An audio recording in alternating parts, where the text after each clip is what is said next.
I've been having this intrusive thought on how to eat cardboard lately. Let's try to make trash to table a thing. Cheers. We're just using this to clean. Who am I kidding?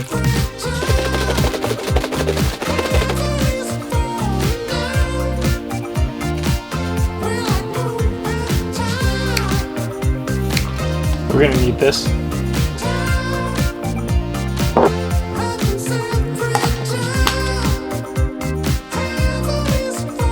Let's take a look.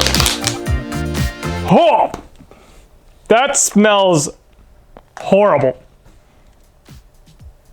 Yeah, definitely something went wrong here. It looks exactly like how I put it in, except it smells 50 times worse. Oh, I think I know what I did wrong. I think I was supposed to open the lid every single day so that we get some air in. God damn it, I'm gonna need to take another 2 weeks. Cardboard, wood, and cotton are all made from cellulose. Cellulose is technically a carb, and it just happens to be the most abundant carb on this entire planet. We do have enzymes that break down proteins, carbs, and fats into energy that helps us, live, but don't go carb loading on cardboard just yet. Cardboard and cotton t-shirts are basically dead plants. And cows mostly eat plants, but they also have 4 stomachs that are filled with bacteria to help break that shit down. Even mold and bacteria don't really prefer growing on cardboard because there's a lot more cellulose than there is nutrients, but doesn't mean it's impossible. We don't produce enzymes that break down cellulose, and it's considered mostly just dietary fiber and goes straight through us. But we can get a little help from something to break it down. This time, I burped it every day and let fresh air come in. I also compressed everything down with a piece of plastic, and I held it down with a weight. So now I gotta transfer all of this into a bigger container with more trash in it. Okay, don't ask why I know how to do that.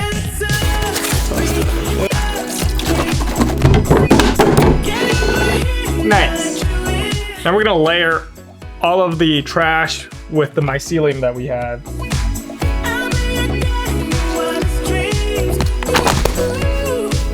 So now we're gonna let this sit in the dark for maybe 2 weeks to a month. There is something that breaks down cardboard happily.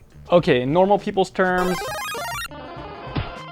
mushrooms have enzymes called cellulases and ligninases that have really long names that are really hard to say. They break down cellulose and lignin into sugars that they consume for energy. In order to keep other things out from growing on the cardboard, we actually have to clean everything with alcohol and pasteurize our cardboard by soaking it in hot water, which also gives the mushrooms a little bit of moisture to live. They start as a spore, like a little seed, but smaller, and it's floating in the air. So you're basically breathing in it right now. Spores under the right condition form hyphae, and spores are haploid like human sperm and eggs. So when a couple of hyphae swipe right on each other and go on enough dates, they fall in love, then combine, they form mycelium. Mycelium grow and absorb as much nutrients as there is on the medium until there is no more room to grow. That's when they start to fruit, forming mushrooms, in order to ejaculate more spores in the air and repeat the cycle all over again. So what we did was actually clone a mushroom by taking part of its body and planting it into the cardboard, allowing the mycelium to spread. You see the little mycelium growing at the top of the cardboard. It's a lot easier than trying to cultivate it from a spore. Ideally, after we have the network of mycelium, we transfer everything into a more nutrient-rich medium, like straw or sawdust. But we're leaving it in more trash, so I'm not exactly sure if this is actually gonna work. Okay, when I was checking on this, I kind of freaked out. I think it's been like maybe 2 months-ish since I put this in, and I was like touching this, and when I flipped it around, I felt something weird just like brush against my hand. And it was this. I like dropped it because I was like so shocked. But it's finally growing after 2 months. Oh my gosh. So I'm gonna see if I can get a time lapse of this growing. I don't know if I can go for like weeks at a time, but you know what? We gotta try. It's kind of cool how mushrooms grow upside down. I had no idea. Like they're kind of growing downwards and then they flip upwards at the end. God damn it, so I screwed up. I left for the weekend and now my mushrooms shriveled up. Because the stupid humidifier broke. Oh God. Damn it. I hope I could just like put this in a humid environment and they'll keep growing again because this fucking sucks. Let's see if the mushroom's actually recovered. Yeah, that's not good. I think I'm gonna have to cut it off and hopefully another one grows in. Hopefully it gets another flush. If it doesn't, I'm gonna be so freaking sad. So yeah, after 3 more months, we finally have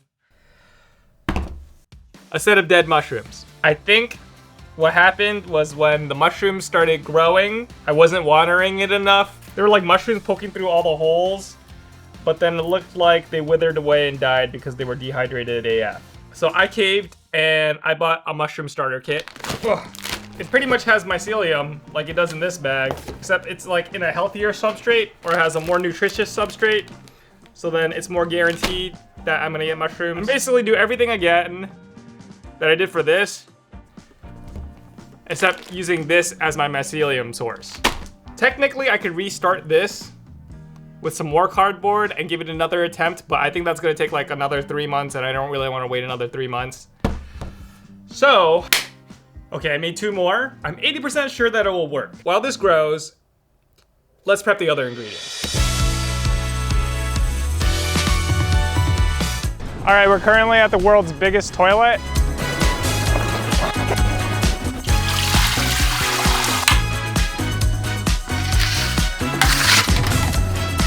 Seawater is like 3.5% salt, but this is a lot more salt than I thought I was gonna get. Huh. Moldy piece of pork. Well.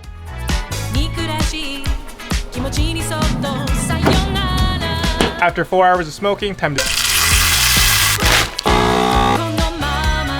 24 hours of sous vide. A really overcooked piece of meat.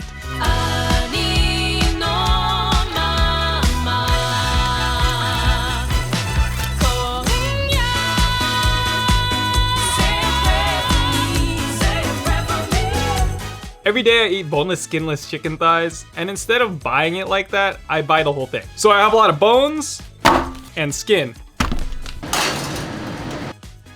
Vegetable scraps, like the skins and peels of things.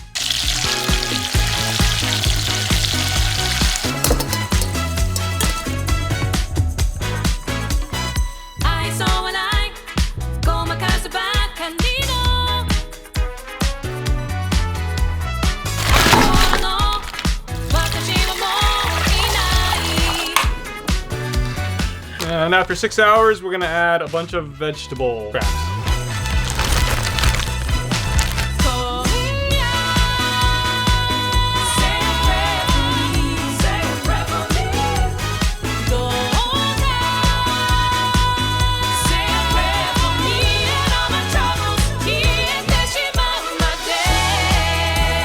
With a good starter, it actually only took about 2.5 weeks to make. If you look at the caps, there's some with the caps about to like open up. So I think you're supposed to harvest it before the caps splay open and ejaculate all the spores out. I was actually surprised because the original actually sprouted the biggest mushroom out of all of them. I guess it's time to make a ton of mushrooms.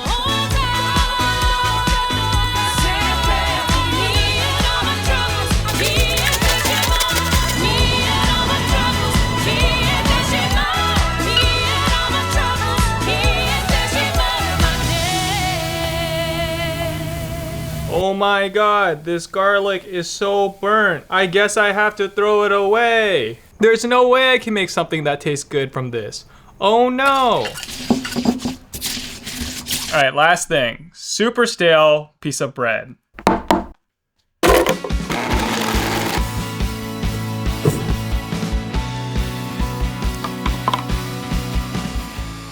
I remember sitting in the library, eyes glazed, reading the same line over and over again until my brain went numb. I hated every second of it. The textbooks, the research papers, the busy work on things that I didn't give a crap about. The only thing I knew how to do was push through. When I finally got that stupidly overpriced piece of paper, I swore I'd never do it again. To me, it was garbage, a waste of time. And when I finally walked away from it all, I thought I'd feel free. Instead, I felt more lost than I ever had. And yet, here I am, years later, surrounded by more textbooks, reading more research papers than ever. But this time, it's different. I'm not doing it for a grade or a stupid piece of paper. I'm doing it because I want to learn about the really important things in life, like how to safely eat mold, or making food out of garbage. Sometimes what you're so ready to throw away is actually what you need to move forward.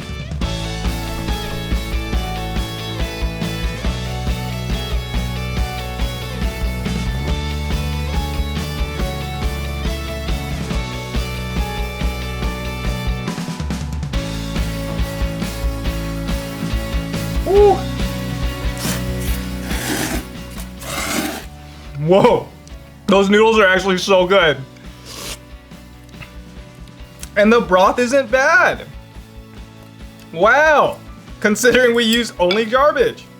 I'm a little concerned about this moldy pork because I've never cooked a moldy piece of pork for that long before, but it is falling apart. Oh man, it's melting in my mouth. I only put salt on that and has so much flavor.